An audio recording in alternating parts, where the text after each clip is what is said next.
почитувани и драги гости, почитувани медиуми. Овде сме на увид на градежните активности на најголемиот проект во општина Прилеп, 141.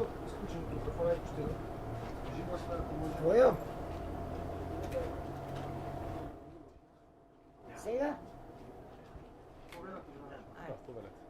141 милион денари, 15 милиони кофинансирање во овие 141 милион од општина Прилеп, за да се заокружи и да се реши едно од најголемите тесни грла, ако може така да се каже, во центарот, кое што води кон центарот на градот. Благодарност до премиерот, благодарност до цела влада, особено и до министерот за транспорт, кој што е преку програмата на неговото министерство. Решаваме долгогодишен, децениски проблем овде во Прилеп и со ова заокружуваме едно послободно и понормално одвивање на сообраќајот кој што носи до центарот на Прилеп.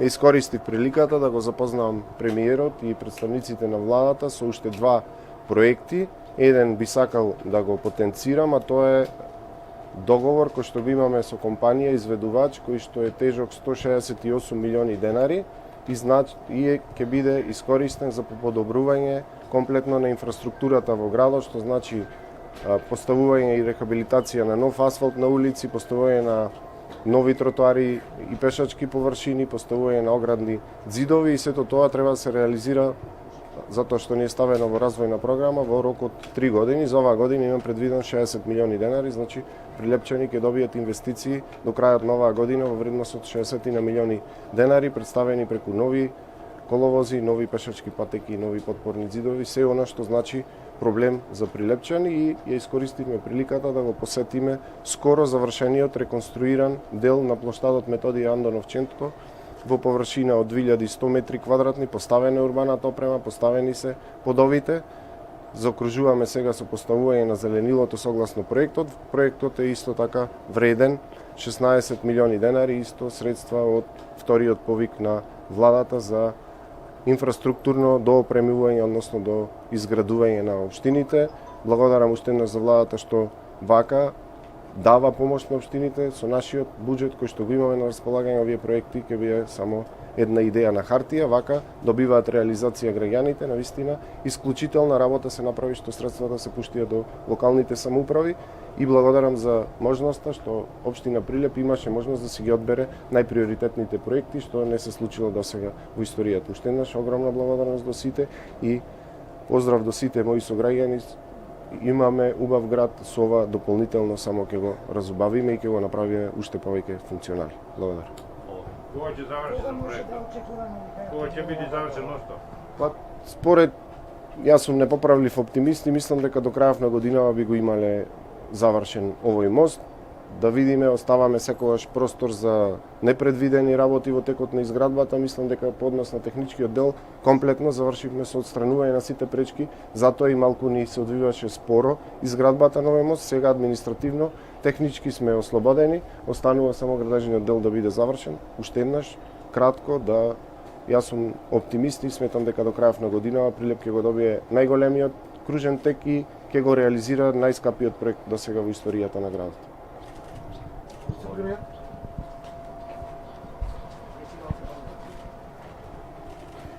Добар ден на сите, благодарам на присуството. Навистина ми е драго што е повторно во Прилеп сме во посета на реализација на нови проекти. Знаете дека континуирана е поддршката за општината од страна на владата и заеднички со градоначалникот и со неговиот тим работиме на реализација на проекти. Само преку разни програми од Министерството за транспорт вкупно се инвестираат 580 милиони денари или околу 9,5 милиони евра.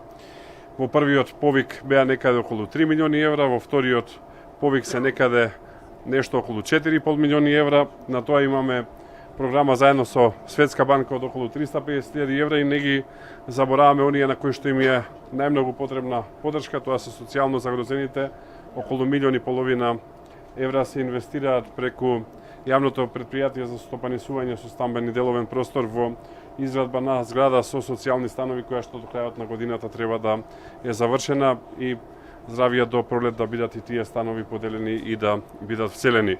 Ќе работиме со градоначалникот и на нови проекти, да не го повторувам она што кажа. Исто така ми е драго дека Изградбата на автопатот Прилеп-Битола оди со одлична динамика. Во теков на летово имаме добри бројки, добра динамика. Вчера имавме работен состанок баш тука и очекувам веќе следната година да имаме доста добри вести и за Битола-Прилеп.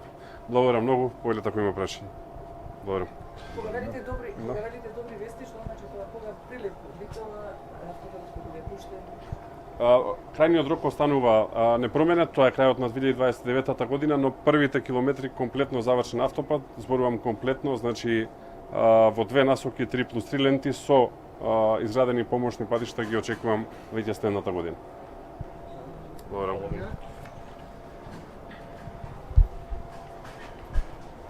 Добар ден и од мене. Би сакал да искористам оваа можност да потенцирам дека овие проекти се многу значајни за сите општини во Македонија.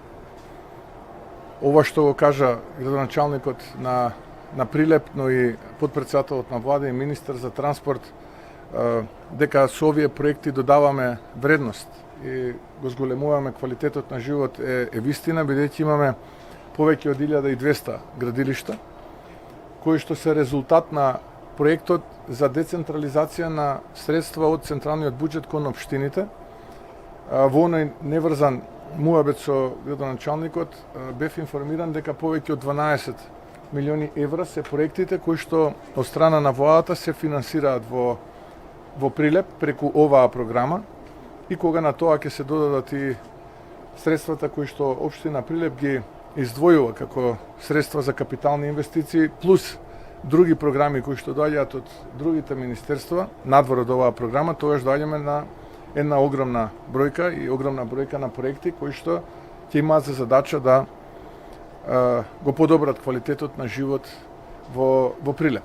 Би сакал да искористам оваа можност да се заблагодарам на градоначалникот и да честитам за посветената работа која што ја прави изминатиот период, на советниците кои што ја поддржуваат неговата работа како градоначалник, на пратениците кои што се од Прилеп и кои што се борат за проект повеќе за Прилеп и овој дел од Македонија. Да се заблагодарам, се разбира, тука и на колегите од владата, на сите оние кои што учествуваат во реализацијата на овие проекти, бидејќи нашата цел како влада, уште на самиот почеток, беше да испорачаме што е можно повеќе проекти во рамките на нашите можности, со кои што ќе го подобриме онолку колку што можеме квалитетот на живот на нашите сограѓани. Така што уште еднаш кај честитам на сите и би посакал да се движиме во рамките на роковите кои што се зададени за да овие проекти бидат пуштени во употреба и имаат својата полна намера. Тука би застанал, доколку имате прашања, ви стојам на располагање. Јас имам две прашања, премиере. Првото е како ја коментирате одлуката на јавното обвинителство за горење и организиран криминал предводено од Абази да ја запре постапката околу изградбата и набавката на модуларните болници без при тоа да има кривично гонење на ниту едно правно или физичко лице. Тоа е едното прашање. Ако може една споредба да направите со старосната пензија, просечната старосна пензија во време на власта на СДСМ и ГУИ и во ваше време, поточно власта на ВМРО ДПМН. Да, благодарам на прашањата што се однесува за првото прашање. Треба јавноста да знае дека ова е процес кој што трае веќе 5 години. Процес кој што изминативе 5 години околу себе мобилизираше разни информации, но она кое што е исто така значајно да се напомене дека во модуларната болница во Тетово живи гореа 14 луѓе. Ке повторам, живи гореа 14 луѓе во модуларната болница во Тетово. За жал, обвинителот кој што е во заминување, бидејќи веќе од тоа што сум информиран е распишан оглас за избор на нов обвинител во основното јавно обвинителство за гонење на организиран криминал, предпоставувам своите должничко-доверителски односи кон претходната влада одлучува да до крај ги испорача и не му значат тоа што живи гореа 14 луѓе, ке повторам, живи гореа 14 луѓе, не му значи тоа ништо и одлучува да овој процес го стопира.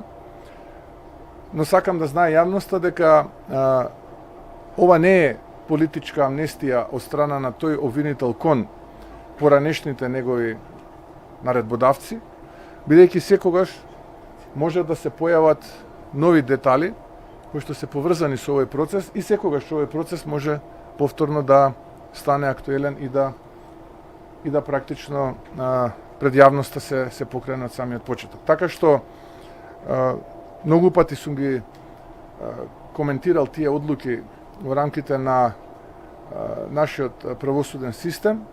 За жал, една од тие скандалозни одлуки е и оваа. Она кое што мене ме збунува, а стига како порака од опозицијата е до вчера тие што критикуваа за односот на правосудните органи, сега ги фалат и се полни со хвалоспеви за нивната работа и така наречената во наводници објективност.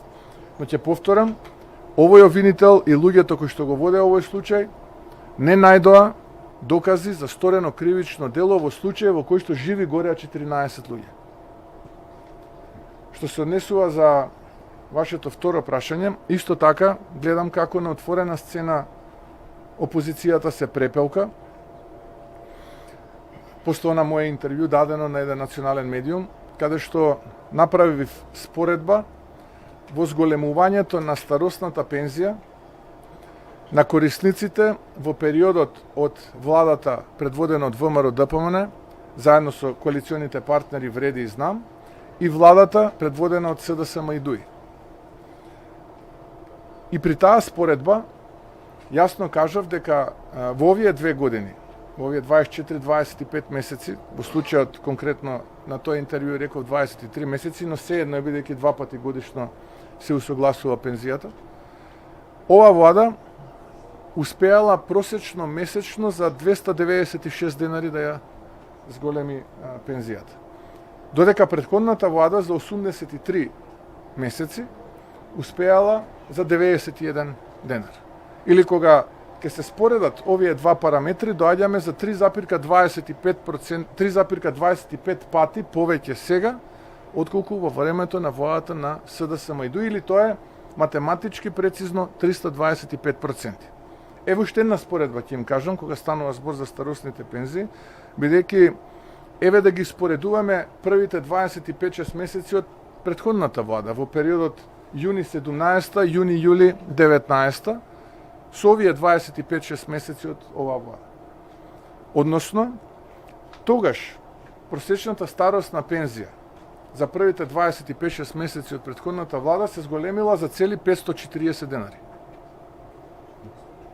Во овие 25-6 месеци од оваа влада, предводена од ВМРО ДПМН, просечната старосна пензија се зголемила за нешто повеќе од 6800 денари. Или математички прецизно, тоа е повеќе од 12,5 пати. Таа е разликата. Сега подготвени сме за ова и да зборуваме и да ги аргументираме овие податоци, така што јас сум свесен дека имаме работа со талок во опозицијата, тие така се препозна. Јас не го кажав тоа дека се однесува за нив, само спомнав во едно мое друго интервју дека има за жал една мала група во општеството која што се обидува да внесе преку лаги, конструкции, измислици, немир, чувство на несигурност, недоверба и така натаму. И јас таа мала група ја нареков талок, не знам од кои причини за ним познати, опозицијата се препозна во тој талок и од сега па натаму предпоставувам тоа ќе ги прати, но тој талок во опозицијата треба да ја прифати оваа реалност, конечно да се обиде да излезе од таа безидејност во која што во моментот се наоѓа, ако сака да биде конкурентна понатаму на политичката сцена во Македонија. Но тоа е, впрочем, на крајот од денот и нивен проблем, не е наш проблем. Ние имаме јасна цел, наша цел се проекти како овој и слични, кои што се испорачуваат на повеќе од 1200 места низ државата, реформите, да го стабилизираме системот кој што не постоеше, кој што беше уништен, тогаш кога бевме избрани како влада, ќе треба време, трпение, енергија за сето тоа се постигне, но ние сме мотивирани како што никогаш не сме биле мотивирани порано и тоа ќе го направиме. Примерно, две прашања. Значи, првото е со оглед на тоа што секоја година поради климатските промени имаме се повеќе и повеќе пожари, но и од пиромани. Дали се размислува во насока на тоа на набавка на нови воздухоплови за гасење? Второто прашање е за учебната година потрошувачката кошничка за учениците. Кога би започнала, колку би траела, како би се одвивало тоа? Да, поврзано со вашето второ прашање, еве тука е и заменик министерот за економија и труд и ние имаме во рамките на владата согласност на следната владина седница во вторник да донесеме таква одлука со која што ќе се формира училишната кошничка. И мислам дека во рамките на можностите сето тоа ќе биде атрактивно за родителите, но и за учениците. Така што во вторник имаме редовна владина седница и тоа ќе се донесе како одлука. Поврзано со првата ваша точка, што направивме ние како влада? Таа 2024 година, јуни месец, сите три воздухоплови, или познати во јавноста како Air трактори, беа приземјени без да биде направен соодветен ремонт на време. Оваа година ремонтот на овие три воздухоплови беше направен и завршен и тие беа на писта во мај месец оваа година. Значи беа целосно подготвени за да интервенираат онаму каде што има криза. Понатаму, минатата година заедно со Министерството за одбрана и внатрешни работи и Дирекцијата за заштита и спасување и Центарот за управување со кризи и уште неколку други институции влеговме во процес во кој што ги пренаменивме воените возила познати помеѓу армиските старешини војници како Пинцови, Хермелини, Бетери и така натаму, во возила кои што им беше вграден резервоар, кој што ние денеска го полниме со вода и ги користиме овие возила. Информиран сум дека 7 такви беа користени изминативе денови, со кои што се справувавме со огнената стихија тука во Прилеп и Прилепско. Исто така оваа година 300 доброволци беа примени во рамките на Дирекцијата за заштита и спасување со договор на дело во определено време во рамките на сезоната и нивниот ангажман се разбира е регулиран од страна на Дирекцијата за заштита и спасување, нешто што досега никогаш во минатото не било направено.